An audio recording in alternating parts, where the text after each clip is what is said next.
Many musicians have this view that music theory is simply too complicated for them and they end up neglecting it. Especially guitar players where the focus is more on patterns and shapes rather than being conscious of exactly what notes you're playing. However, I feel like if you can get a good grasp on the theory, it'll bring about a plethora of benefits which will enable you to enhance your playing on a fundamental level. Now I'm going to talk in more depth about these benefits shortly, but with just a few extra layers of knowledge, you'll be able to understand how music is constructed, learn songs a lot quicker, match up the right scales with the right chords, and be able to write music and improvise with more freedom and an expanded sonic palette. And in this intermediate theory course, I aim to make these benefits accessible to all musicians by taking you step by step through the tools and knowledge required. The theory content is universal, so it'll help you develop your ability regardless of what instrument you're using. However, to help the guitar players a bit, I am going to do a few kind of guitar translations and demonstrations to help make sense of this stuff on the fretboard and confront some of the issues that I've seen my guitar students struggle with when it comes to music theory. So let's dive in and take a look in a bit more detail at the benefits on offer. When students ask, why should I learn all this theory, it's difficult to put into words on the spot because the benefits very much become clearer the more you get into it. Also, as a guitar player, you can get pretty far without really much theory, especially if you're good at memorizing the shapes and patterns as you go. But what you tend to find happens with guitar players is their technique gets up to this high level, but their knowledge is still fairly low. So although they can physically do a lot of stuff, they don't really know what to do with it. And this makes it a struggle to move forward because they've got these gaps in their knowledge. And normally when I take on a new intermediate student, the first few months of lessons are just filling in those knowledge gaps with the content that we're going to look at in this course. So I've had a proper think about this, and I'm going to divide the benefits up into three categories. The first is your ability to figure stuff out, which you'll become far quicker and more independent with. And this goes for whether you're trying to figure out the parts to a song that you like, or if you're writing or improvising and trying to get the sound that you can hear in your head out onto the instrument. Just as a quick example, if you are trying to figure out the chords to a song and you have the ability to decipher what key the song is in, that instantly whittles down the chord options from, hundreds to probably about 5 or 6 most of the time, depending on the complexity of the song.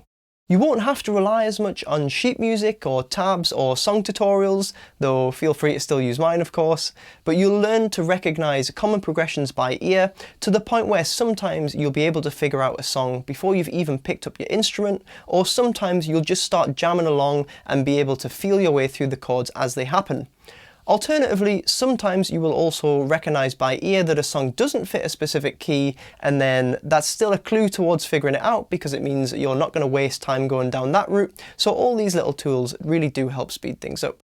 Music theory and ear training very much go hand in hand because theory is essentially just giving sounds a name, so once you've got the language to label something, it becomes far easier to remember it and recognise it and therefore implement it into your own practice. Rick Beato calls this your library of recognised sounds, so you can add to that library the more you learn. To give you a quick example, if you're writing a song and all of a sudden you want it to sound really dark and dramatic, you can just think, I know, I'll use the harmonic minor, because you'll know that that's how to achieve that sound and you won't have to spend ages figuring it out or hoping to just stumble across it by accident. Moving on, the second big benefit is expanding your sonic palette. Basically, you'll have more sounds available at your disposal and you won't have to fall back on the same bunch of chords and same types of scales that you normally use, probably pentatonic if you're a guitar player. Instead, you'll be able to take these chords and scales to the next level. For example, your simple major minor chords could become different types of sevenths where appropriate, and you can expand your pentatonic scales to the full 7-note major or minor, or even the modes. You'll be able to do this because you'll have the knowledge to figure out what scales work with what chords, and then you'll be able to include all of those extra characteristics in your own playing.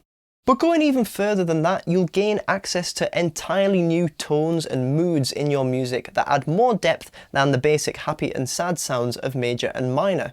We've already spoken about the harmonic minor, which gives you that intense classical sound, but just to give some more examples, there's also Lydian, which sounds quite uplifting, there's Phrygian, which has quite a cool Spanishy sound, and anything diminished, which always sounds quite tense and edgy. So I know that I'm just throwing terms at you here, but it's just to give you a sense of what's possible as you progress.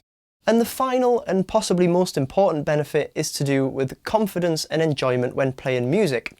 With this knowledge, musical tasks become far less frustrating because you can get to the answers you're looking for a lot quicker, and therefore spend more of your time and energy actually making music, which is the fun bit. And also, you'll just generally feel a lot more competent and less in the dark when it comes to the music making process, which surely can only be regarded as a good thing. The pushback that some people propose here is that learning theory might make you too analytical and sap your creativity.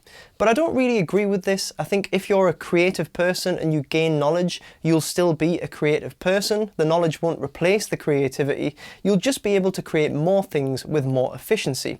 For example, if you learn what a musical key is, it doesn't mean that you always have to stick to playing in a key. It just means that you immediately know how to if you want that sound, or alternatively, you know how to purposefully avoid it if you don't want that sound. The actual creative aspect is still entirely up to you. So there's a quick roundup of benefits of learning music theory. I'm sure I'll think of more as soon as I've made this video, but I think those are pretty good reasons for now to invest your time into learning this stuff. And as I've mentioned, you'll definitely notice more of the positive effects as you get deeper into it and start using this stuff in your day-to-day playing. So with that said, let's now take a look at what we're actually going to cover in this course.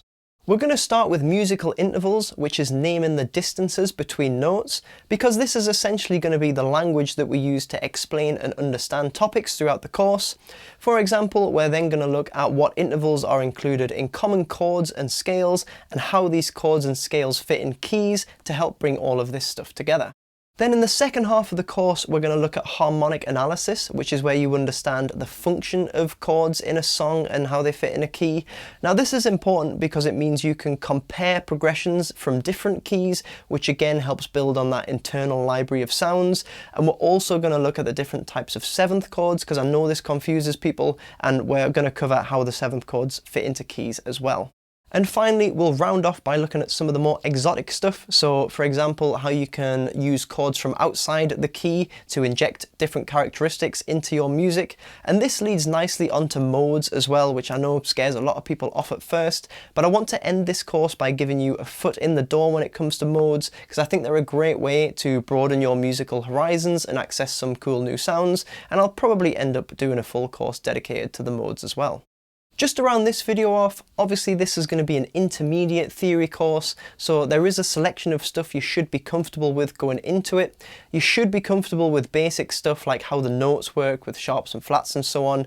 You should know all about octaves and root notes. Guitar players should be able to find notes on the neck, specifically the root notes on the bottom two strings. If you feel like you're going to struggle with any of this, it's all covered in my beginners course, so I'll pop the link to that series in the description below so you can brush up if you need to. You'll also find the link to the full intermediate theory course so you can crack straight on if you're happy with the basics. Now I'm also going to be uploading associated resources and extra learning materials to my Patreon page relating to each video, so I'll pop the link to that in the descriptions as well. Be sure to subscribe for more content, and I'll see you in the first lesson of the course, which is going to be all about intervals.